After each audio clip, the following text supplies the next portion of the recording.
Ireland's #1 disco export. What is the name of the band? Esoteric. And could you introduce yourself and whoever is in the back there? I'm Greg. I play guitars and do vocals in Esoteric, and this is Mark, and he does. I play the bass and spoons in Esoteric.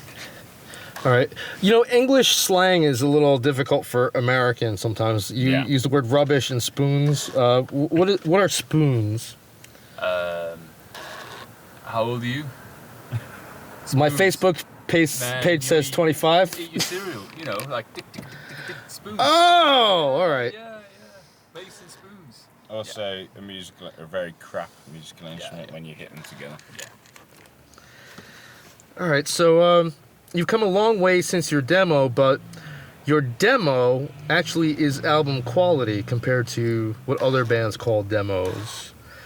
I asked Mike Berberian from Season of Mist if there was any interest in putting it out, because he's been re-releasing, Septic Flesh albums and things like that. Yeah. But he gave a negative to that.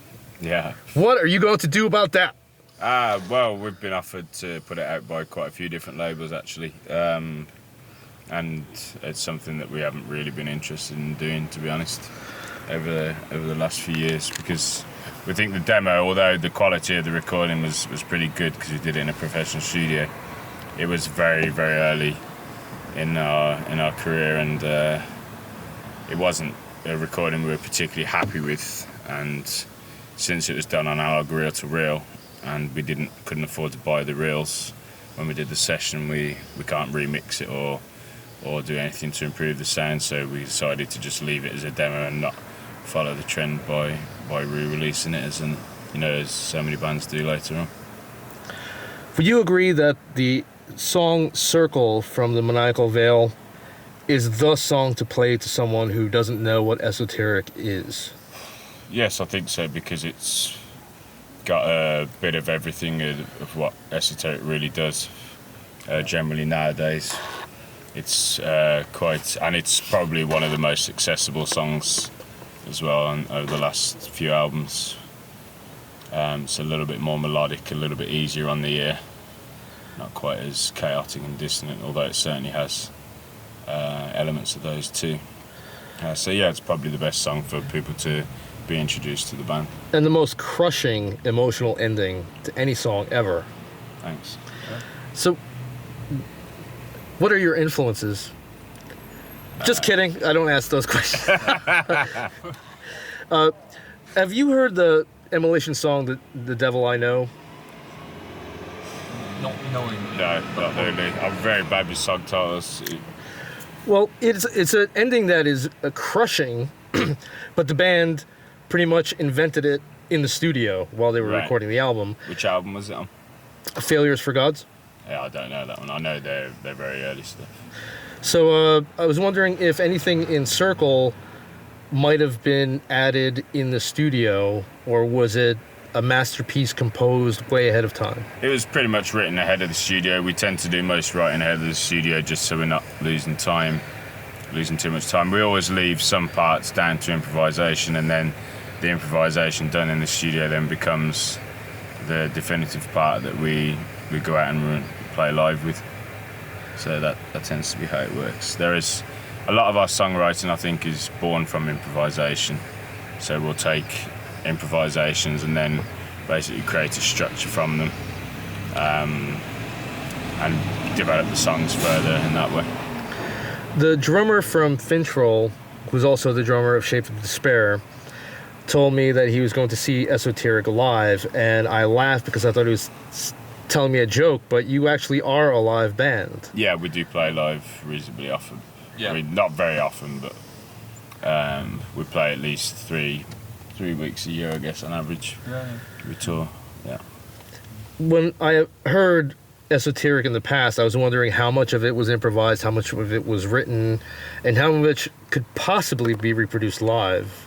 See you later on. You'll find out, yeah, because we do reproduce a hell of a lot of it live, to be honest. We do tend to remember all the changes and the different embellishments and subtleties, so and we generally use the same equipment that we record with when we play live, so it should sound pretty damn close. When the keyboard player on Maniacal Circle left or was thrown out, I don't know if you want to talk about that, but how did you can talk about that? But then also, how did that affect Esoteric moving forward? Basically, it didn't affect us too badly because it wasn't until we recorded the Maniacal Vow that we had a full-time keyboard player. So that was the only album where we had keyboards on through a lot of the songwriting. And we basically, he left to go back to return to his homeland, which was France, because he was where he's originally from. And we basically, while we were looking for a new keyboard player, which isn't too easy to find someone who plays keyboards well, that's into extreme music like ours, we decided to just run the keyboard parts from the album from a laptop and continue playing live like this, because our drummer uses a metronome anyway when we rehearse, when we play live. So what is a metronome? It's a click track with the time signatures and the tempo of the original song. Yeah, it's like a like a as click. he plays. Yeah. So, regardless of the album, Esoteric seems to be extremely richly layered. Yeah. How many tracks do you use when you record? Not as many as you would think, actually, because the layers come from the fact that there's 6 of us. So we have rhythm guitars, overdubs, like guitar solos, clean parts, effects parts, vocals, bass, keyboards, drums, and pretty much the same thing live. I mean, there may be 1 or 2 extra parts on the album that aren't reproduced live, but it's just doubling rather than different parts that we don't get to play live. On the Allegiance song, I believe. Mm-hmm. Well, that album, Pernicious Enigma. Yeah. There are samples from the Frankenstein movie Yeah. in which De Niro played, and that movie is called Mary Shelley's Frankenstein, but I argue that it should have been called Mary Shelley Did Not Write This Fucking Frankenstein Story. Yeah. How do you feel about that? I'm not really that big into the Frankenstein novels, to be honest. So I don't know that much about the history. I mean, I've seen them all, but and read one version, but there's many flying around. So Yeah, it's nothing compared to the book, to the novel. Thank you. Pretty much. Well, yeah, that goes without saying with all films. So. And that actual quote was not in the book, but it reminded me of Kirk Douglas in the movie Vikings, where he said, "If I can't have your love, I'll have your hate." But that movie also sucked because that had a black Viking. So, You know, I don't think I've ever seen that. No. No, I haven't seen that either. so is England like America in that you have a revisionist history being told where blacks, they're called African Americans here, but when I first heard that term, I asked which part of Africa, and then people thought I was joking, but I really didn't understand that they meant black people. Yeah. So are black people sort of idealized in England now? Are they part of the Norse mythology as they are in American movies? No.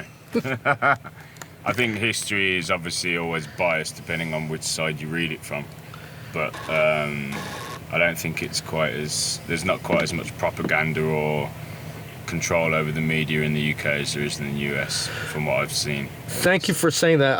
I really didn't want to lead you with that question, but I wonder if people outside of America, when they see American movies, see that there's an agenda rather than... Yeah, I think most people can read between the lines, yeah.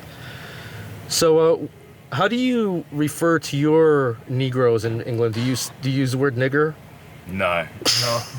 It's very politically correct in England. You can't really just you say exactly what you know. Even in jest, I mean, you know, there's a level of intolerance there. Well, I didn't. Well. What I really meant to ask by that is, you know, Americans don't say rubbish unless they're gay. They say garbage or trash. Yeah. And you say rubbish all the time. Yeah, because it's rubbish. My movies are what? So I was wondering if you had a different slang word for your black people, the ones that you don't say on television. Well, you're English. I'm not. It's your question. You've been in England a long time, so I don't know. I mean, there's different slang words for all kinds of people of every colour and creed. But it would never appear on the BBC, right? It might do in some comedies, as long as it can't be misconstrued. Then yeah. All right, As long so as it's not done seriously, then I think every race has a sense of humour, or at least it should have. not in America. In America, apparently, the only ethnic group that you can make fun of is Caucasian. Yeah. Well, it's similar actually in a respect. It is similar. Really? Yeah. There is a lot of oversensitivity towards just people speaking their minds. You know? Have you ever come across to this political correctness in metal? No, Not really. No. personally, I don't think. No. Yeah, because Not really. it seems to be untouched by that poison. I mean, Yeah. you get individuals who have their own opinions that you meet in bands and things, but I don't think in general you get that kind of narrow-mindedness. No, not at all. The opposite. Yeah. Yeah. America, metal-wise, seems to be more interested in the aggressive, violent metal. And you're here on tour for the first time. And I was wondering if you have a hard time breaking into the American music scene because you play a theater of the mind. You don't play the kill your dog, rape your mother kind of, beat up your neighbors kind of metal.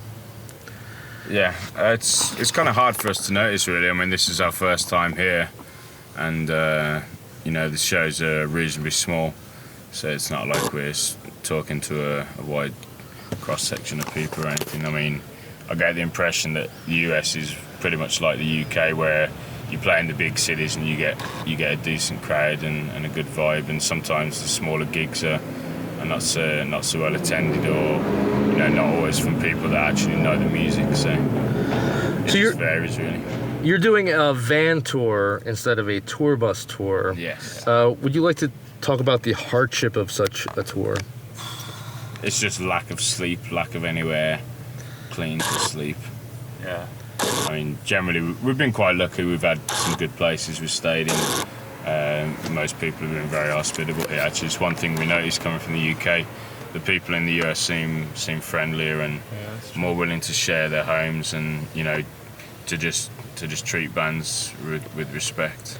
In the UK, it's quite hard to get fed and and watered and so. Well, if I may, Americans are ignorant and they think that an English accent makes you smarter, but you speak in the Cockney accent. That's funny because I don't come from London. No, just kidding. I'm joking. I'm totally joking. Brummy. It's even worse than the London The accent. Brummy accent. Yeah, it's considered lower. Well, how do you go over in England? England can't be your number one fan base. It's got to be outside of England. It's Europe, really. It's certain countries like Germany. Finland, Russia, Germany, Holland is quite good for us. Belgium. North Europe. A little bit in the east as well. So. You're playing with a band on the final leg of your tour that's extremely boring. It's called Evoken.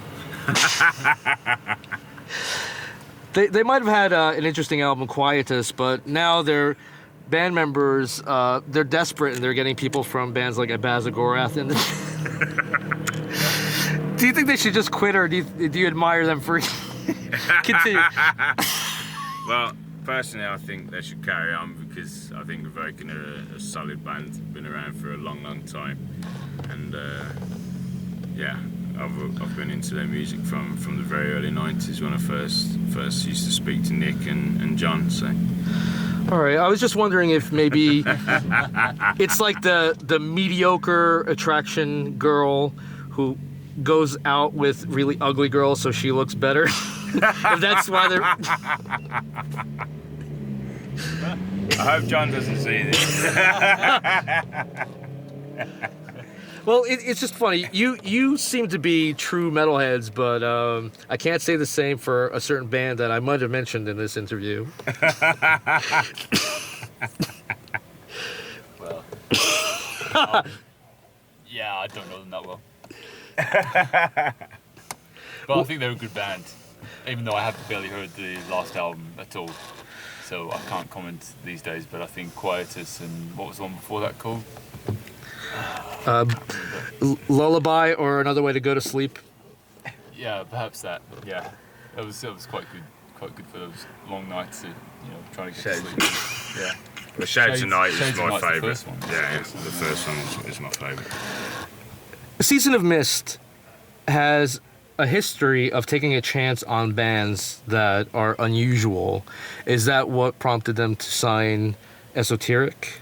They didn't really say it was on those grounds. Basically, when we contacted Season of Mist, we contacted quite a lot of labels at the time looking for a label to work with, and Michael got straight back to us and said he'd known the band since the demos and he'd be interested in signing us. So we took it from there. Their terms and their ways of working seemed better than everyone else we were talking to, so we went with those. And they were willing to throw money at us. Yeah. Well, not at us. Not that much. At the putting the album out. Yeah. They were throwing rubbish at you. Yeah. Yeah, much, probably. Yeah. No, they've been good to work with. It's like most labels now. They do a decent amount of work around promotion and distribution when an album's released, and then everything goes a bit quiet for the rest of the time. I hope you don't think I'm a poof for saying this. I'm using your terminology. Yeah. But my favorite way of listening to Esoteric is Black Room. I don't mean nigger, I mean lights off. Headphones, eyes closed, and I go on a trip, a theater of the mind. Yeah.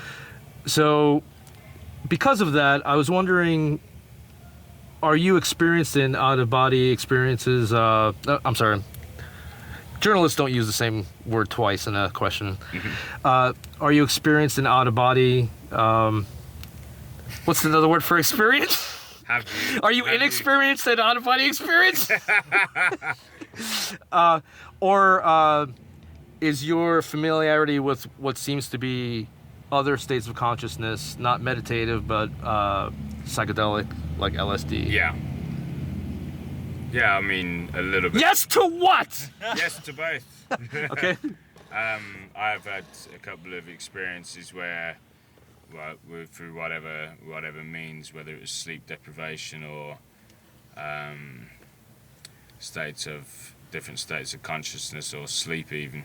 You could say experience, because I say that a lot. Yeah. Yep. When I've experienced what I perceived as an out-of-body experience.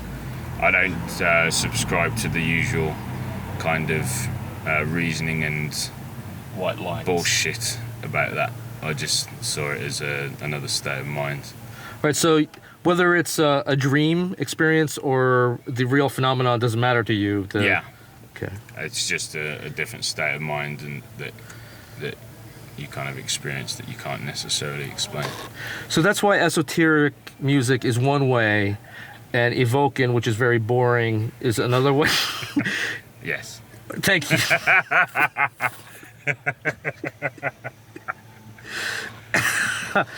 So, do you find that esoteric can play alongside other kinds of metal styles, or is it in a clique? No, we can nowadays. Nowadays, we tend to play with black and death metal bands without having You mean too nigger? much. Oh, Yeah, I'm sorry, yeah, black yeah, metal. yeah, Oh, yeah, okay. yeah. Well, we don't have too much problem now. But when we first started, there were only other black and death metal bands to play with, and the audience back in the early '90s weren't particularly receptive when everyone was all about going faster. So when people went slower and utterly miserable, they didn't like it that much.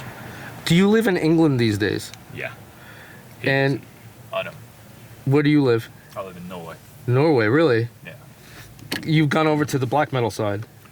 Yeah. No, I haven't at all. No. Did you go there because of their welfare system and you want to be a parasite? Pretty much, yeah. Yeah. That was my aim. when I moved there. I thought I'm going to meet a Norwegian girl and, you know, live in a fjord. Money raining down from the socialist government. Yeah. No, I'm an Aussie and I moved to Birmingham. Oh, you're an Aussie. Yeah. You actually know the band I was in before. Which one? Chalice. Oh, yes. So you remember that I was kind. And if you can Oh, I find the remember picture, if you can find the picture of him in the band Chalice, feel free to put it with this interview. No, please don't. But you were kind to us. I remember that. Because I was just expecting you to completely rip it to pieces. No, you're not evoking.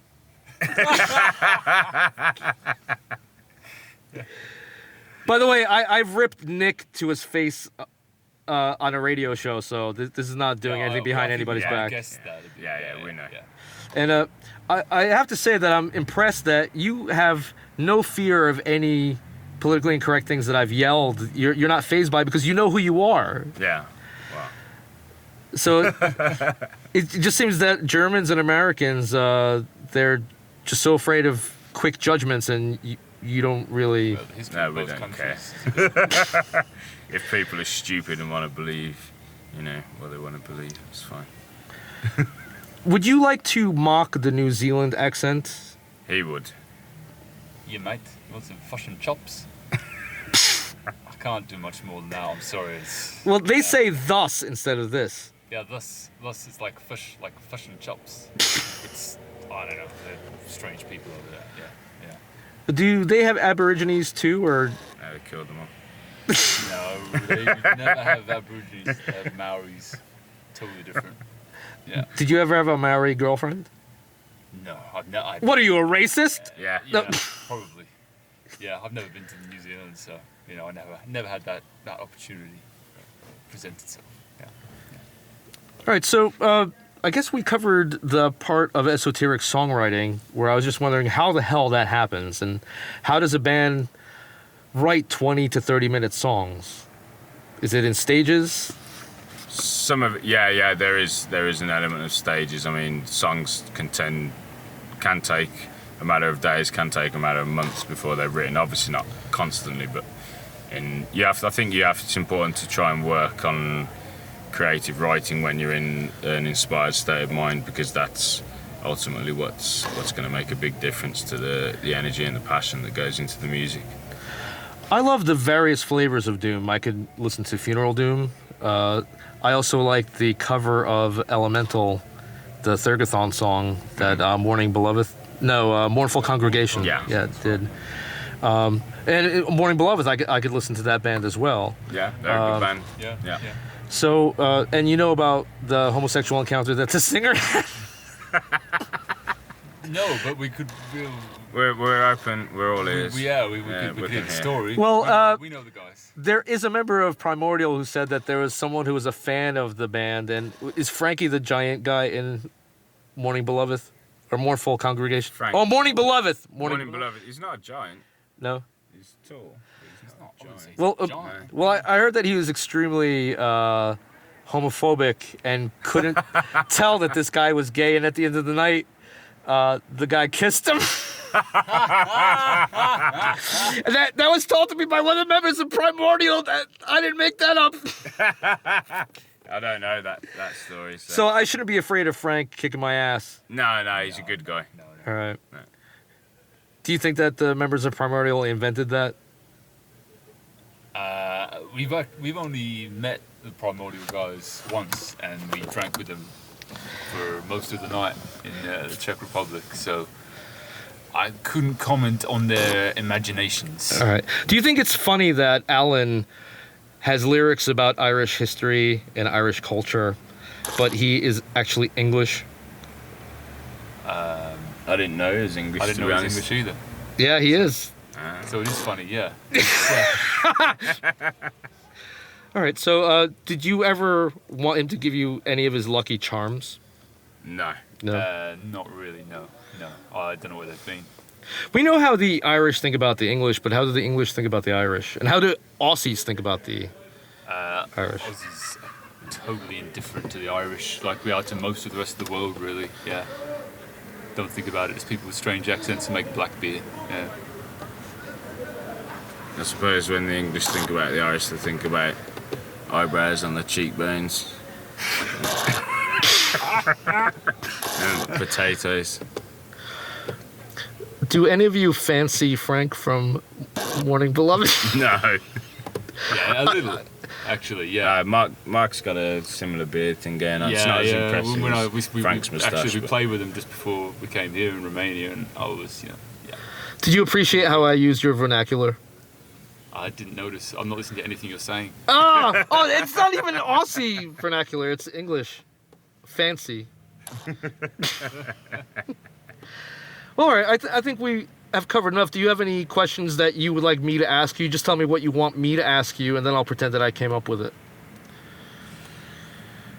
I can't think of anything, really. Think No. Come on. You have to think of something. We're too exhausted, aren't we? It doesn't have to be serious, by the way. No, Yeah. I know.